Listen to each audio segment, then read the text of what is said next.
Hey guys, it's Rickard here. In the last video we were looking at overlapping action, and we used dominoes to help look at that type of principle, and we also used this cattail object. We used out of range types in the curve editor. We used some offset animation to help give us this effect. But what if we also had an object as the new parent of this object or of this chain? And that new parent was the object that was moving it around. Well, this would actually have to follow suit and react to that first object. So it might not be as procedural as the other one, but you might have a bit more hands-on rotation of the objects to give the effect instead of just offsetting some out-of-range keys.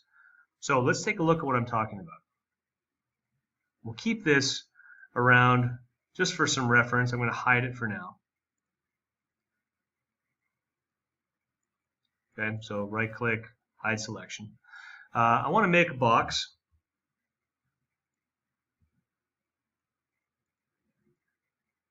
Turn off auto key so I don't screw myself up here. I'm going to make a few other boxes, maybe some cylinders or something. I don't know. I'll just make a box here. I'll make another kind of cattail at the bottom. Go this way. Be a little too tall. Something about there. And we'll kind of tie it as if it's a little cattail at the end, or it's the tail of this object just hanging down. Okay. I'm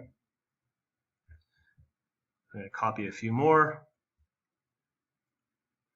And really, depending on what you want to do, you could put 3, 4, 5 of these, but really, this amount is perfectly fine for what we need. Just like in the last one, I want to just color these so they're a little bit easier to understand just and talk about.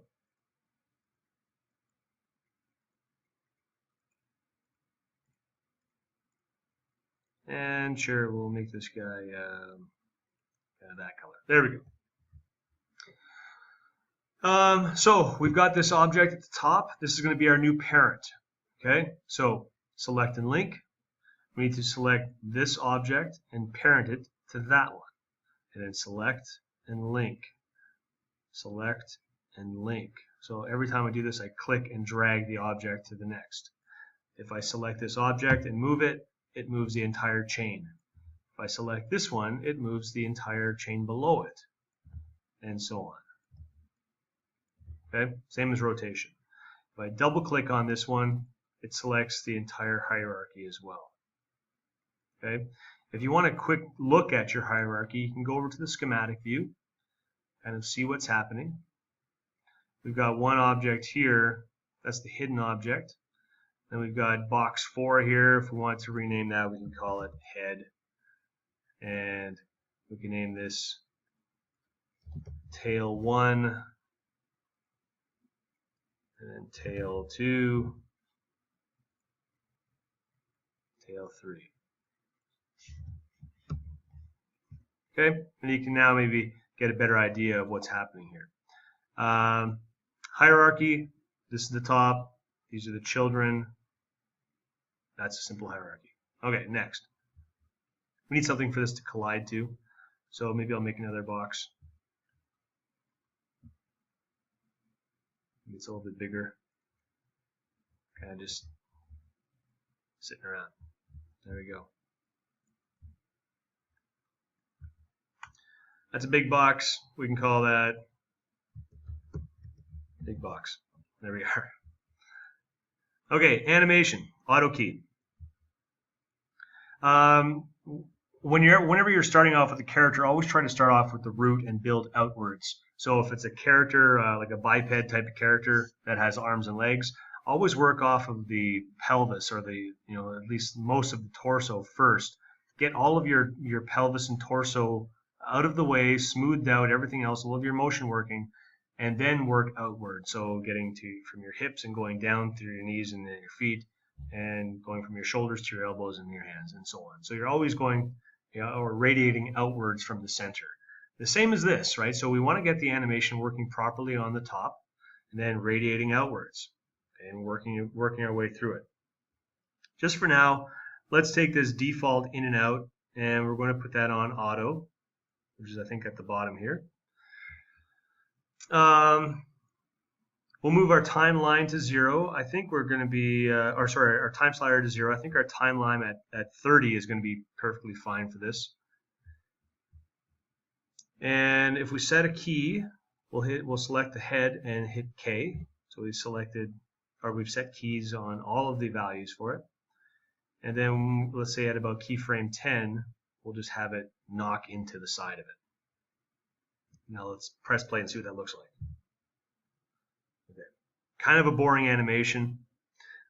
We could do it with this, but we might want to have a little bit more to it just to give it, a little bit of extra oomph.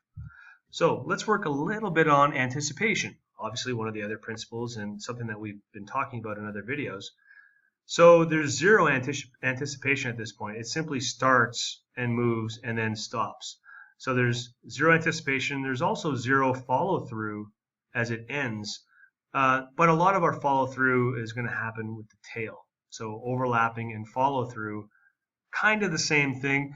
Overlapping essentially is all of the overlapping action or the dragging behind of one object throughout the motion, and follow through being the ending of an object. Just like anticipation is the beginning, or sorry, not the ending of an object, the ending of the movement of an object, just like anticipation is the beginning or the pre-movement of the movement of an object. Okay, so follow through and overlapping action are very, very similar, but they're not quite exactly the same. We will be dealing with both on this, as well as anticipation. So let's take this object and give it a little bit of anticipation. What do we do with that? Well, we maybe back it up a little bit. So instead of having it go at 0 and hit at 10, let's just move this out a bit. So we'll move it out maybe 5 frames. And I want to copy this keyframe back to 0. Okay? So what do we do with the keyframe at 5? Well, maybe we back this up a bit. So he's kind of like he's building a bit of momentum before he goes forward. So let's press play. Bang. So that's nice. It's more natural. It's really, really simple to do. If you want to have a longer buildup of that, you need to expand these keyframes so there's more inside. So let's move this out a little bit more and just try it. So now he's got a 15 frame buildup. So that might be more or less what you're looking for. Whatever the case is, I think I'm going to keep that around 6 or 7. Doesn't really matter. So there's a little bit of movement happening in there. Okay. I'm just moving my timeline out a little bit more here because I think I like it a little bit longer. So maybe at about 10. You could always pause it too, right? So maybe you wanted to have it come back and then have a moving hold. So if we took this keyframe 10 and copied it a little bit, stretch this out slightly, it's going to get to that point and have a bit of a pause. But right now, the pause it's a static pause. We might want to actually have a little bit of movement in there. So let's look at the curves and see what's going on. So we're moving it in Y. So let's look at the Y position. Okay, so there's a static pause because there's no movement.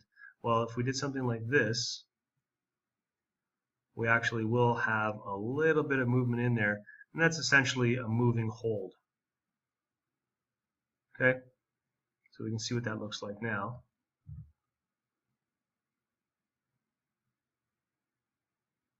Okay, I think maybe he could travel towards this piece a little bit faster, so maybe moving it to about 20.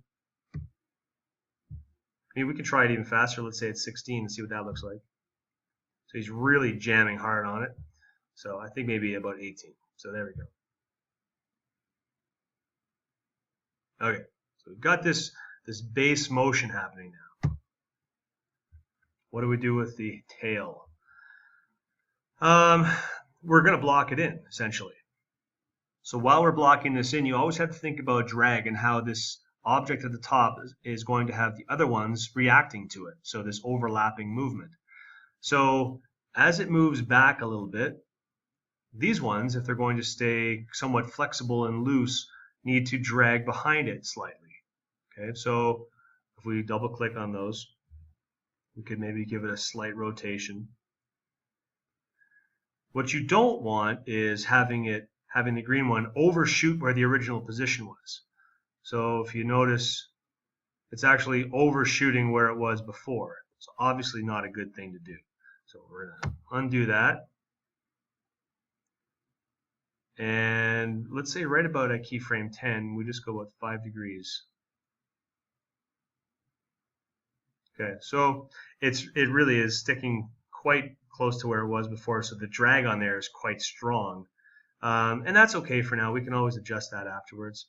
So the top box is moving, the bottom box, or the bottom boxes, or the tail is bending a little bit. And now it's going to shoot forward. So what happens when it shoots forward? Well, it's going to do that. It's going to follow behind it. Right? So it's going to come here and then shoot forward. And as it hits, let's say 1 or 2 frames after it hits, it's going to smack and straighten out that way. So again, just dragging through. Now, keep in mind, this shouldn't be swinging underneath until this one actually has impact. And it doesn't have impact yet.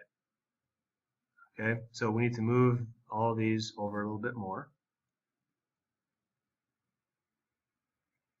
Okay, that's better. Okay, so again, it's that reactive animation side of it. You can't have something overlapping until the first thing starts moving or drives that animation. Okay, so hit play and see what happens. Okay, so we're getting there. We need to block in some more things and then affect some timing and whatever else. So it hits, it kind of curls underneath it a little bit, maybe a little bit more. It's about there. And then what happens after that? Well, let's go maybe, I don't know, 8 keyframes or so to the side and rotate it back the other way, but not so much. Okay, so we don't want to have it curl all the way up again. Have it curl less.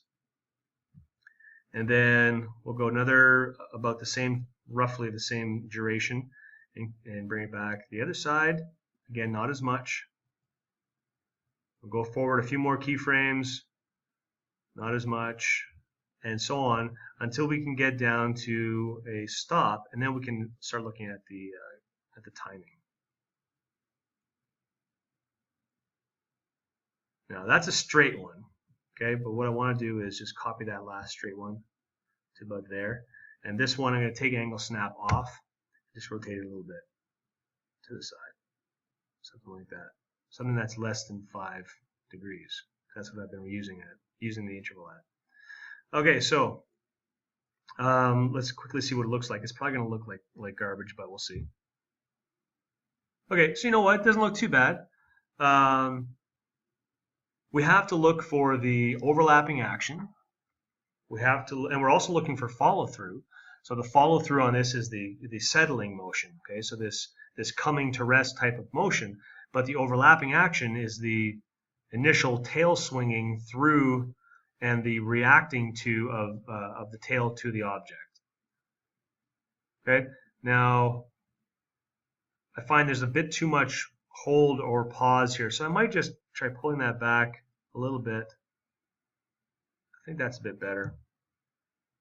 That feels fairly natural, and you know what, I don't even have to adjust this too much in terms of timing because it's fairly decent as it is. Let's just go look at the curves and see what we can do in there. So since we use the automatic tangent for all these curves, they seem to be pretty decent. And we can select on each one of these just to see how they are. I think the initial movement on this one, you can see how I've got it as a slow in as it hits. I'm going to just change that to be a little more of a fast in, and that might change my animation a bit. Let's take a look, see what happens.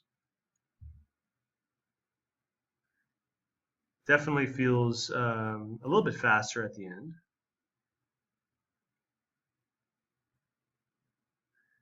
The last thing you might want to do on this is affect the green and have a little bit more S curve on here because it's really dragging behind now. Okay, so I'm just going to add a little bit more S and keep playing with it. Okay, see you in the next video. Running out of time.